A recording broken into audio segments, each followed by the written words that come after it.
ایک طرف وہ والدین جو عید جیسے تہواروں پر اپنے بچوں کی ایک چھوٹی سی خواہش پوری کرنے کے لیے اپنی جان لڑا دیتے ہیں، اپنی خوشیاں قربان کر دیتے ہیں، اور دوسری طرف وہ باپ جس نے اپنے ہی ہاتھوں اپنے جگر کے ٹکڑوں کو مٹی میں ملا دیا۔ پہلے سرگودا اور اب لاہور میں اٹھنے والے جنازے ہم سے پوچھ رہے ہیں کہ ہم بطور معاشرہ مر چکے ہیں۔ السلام علیکم، میں ہوں نوید اصغر اور آپ دیکھ رہے ہیں میرا یوٹیوب چینل نوید اصغر آفیشیل۔ آج میں جس موضوع پر بات کرنے جا رہا ہوں وہ محض ایک خبر نہیں بلکہ ہمارے معاشرے کے ماتھے پر ایک ایسا داغ ہے جسے دھونا شاید ممکن نہ رہے۔ ہم اکثر دشمنوں کی سازشوں کا رونا روتے ہیں، لیکن جب محافظ ہی مقتل سجانے لگیں تو معصوم جانیں پناہ کہاں سے ڈھونڈیں۔ لاہور کی ایک پرسکون ہاؤسنگ سوسائٹی کے سرونٹ کوارٹر سے گولیوں کی آواز نے پورے علاقے کو ہلا کر رکھ دیا۔ یہ گولیاں کسی ڈاکو نے نہیں چلائیں بلکہ اس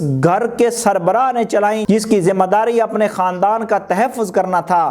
گھریلو ناچاکی، یہ وہ دو لفظ ہیں جو ہم اکثر پولیس رپورٹس میں پڑھتے ہیں، لیکن ان کے پیچھے کتنا قرب چھپا ہوتا ہے اس کا اندازہ لگانا مشکل ہے۔ اس شخص نے جو شاید کسی ذہنی یا لمحاتی غصے میں تھا اپنی ہی بیوی اور بچوں پر فائرنگ کر دی۔ نتیجہ کیا نکلا؟ اس کا اپنا جوان بیٹا موقع پر ہی دم توڑ گیا۔ بیوی اور بیٹی ہسپتال میں زندگی کی جنگ لڑ رہے ہیں اور اس شخص نے خودکشی کر کے اپنی زندگی کا بھی خاتمہ کر لیا۔ چند دن پہلے یہ شاید آپ کو معلوم ہوگا کہ سرگودا میں بھی ایسی ہی دردناک خبر آئی جہاں ایک باپ نے غربت یا شک کی بھینٹ چڑھ کر اپنے پورے خاندان کو ختم کر دیا۔ سوچنے کی بات یہ ہے کہ آخر ہم یہاں تک پہنچے کیسے؟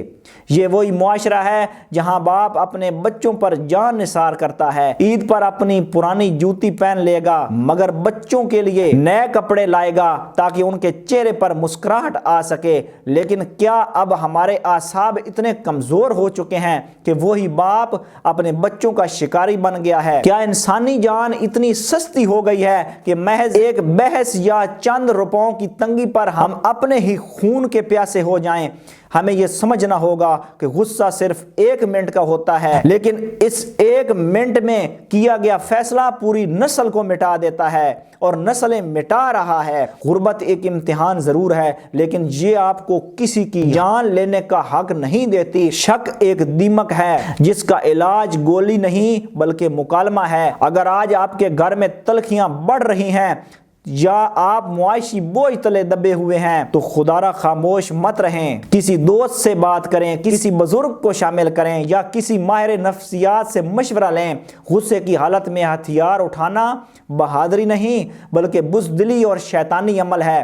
گھر وہ جگہ ہے جہاں انسان سکون کی تلاش کرتا ہے، اسے مقتل نہ بنائیں۔ لاہور اور سرگودا کے یہ معصوم بچے جن کا کوئی قصور نہیں تھا آج وہ مٹی تلے جا سوئے ہیں۔ ان متاثرہ خاندانوں کے لیے دعا کریں کہ اللہ انہیں صبر دے اور جو زخمی ہیں انہیں صحت عطا فرمائے۔ لیکن صرف دعا کافی نہیں، ہمیں خود کو بدلنا ہوگا۔ زندگی اللہ کی امانت ہے، اسے اس طرح بے دردی سے ضائع نہ کریں۔ اپنا اور اپنے پیاروں کا خیال رکھیں کیونکہ جب رشتے ٹوٹتے ہیں تو انسان بھی اندر سے ٹوٹ جاتا ہے۔ اللہ ہم سب کا حامی و ناصر ہو۔ اللہ نگہبان۔